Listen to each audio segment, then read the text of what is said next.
Agora com a leitura de uma questão e resolução, é claro, do Excel. Acompanha comigo a leitura da questão.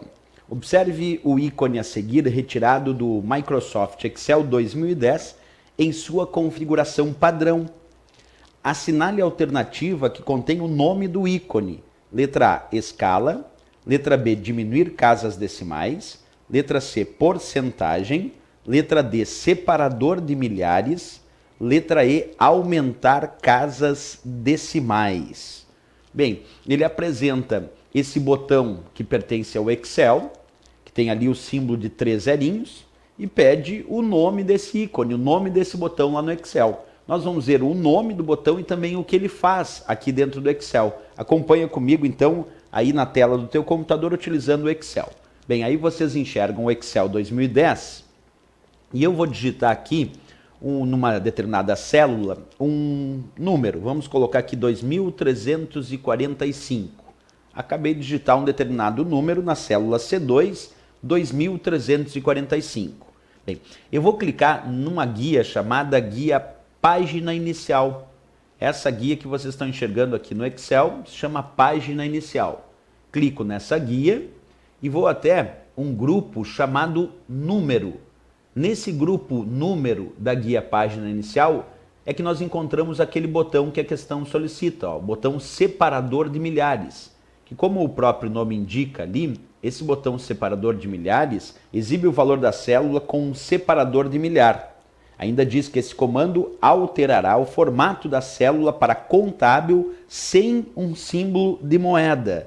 Vamos perceber isso na prática. Acompanha comigo. Quando eu clicar no botão separador de milhar agora, ele vai colocar separador de milhar quando necessário, vírgula e 2 casas decimais. Mas não vai colocar o símbolo de moeda e vai colocar a formatação num padrão contábil sem o símbolo da moeda. Vamos perceber na prática então. Vou clicar agora no botão separador de milhares. Acabei de clicar.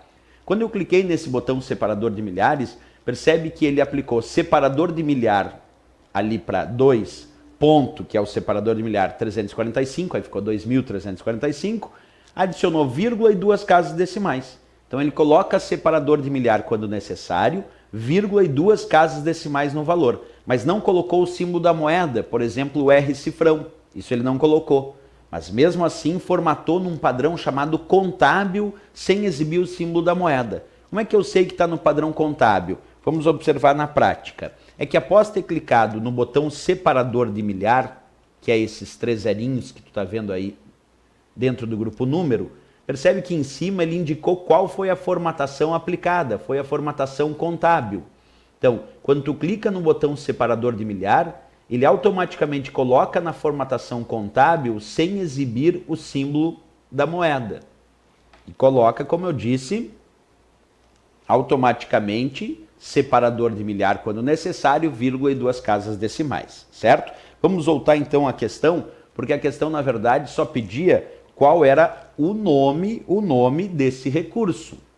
Mostrava ali o botãozinho e pedia qual era o nome, assinale a alternativa que contém o nome do ícone. E o nome do ícone de fato é separador de milhares, que nós temos ali na letra D de Dinamarca. Então era reconhecer visualmente esse ícone e dar a resposta do nome. Tem muitas questões de prova que são assim. Vamos lá marcar direitinho então a resposta. Vamos lá comigo, ó. Vamos a caneta aqui, marcar a resposta do nome desse botão, chamado então separador de milhares. Como eu dizia para vocês, é muito comum algumas provas de concurso darem o símbolo do botão e pedirem o nome dele. Então tem muita questão de prova que apresenta o símbolo e tu tem que saber o nome desse recurso usando o Excel 2010 ou usando outros programas como o Word. Isso sempre depende do que está no edital, certo, pessoal? Então o nome desse botão, de fato, separador de milhares, que coloca separador de milhar quando necessário, vírgula e 2 casas decimais. E formata a célula num padrão chamado contábil sem exibir o símbolo da moeda.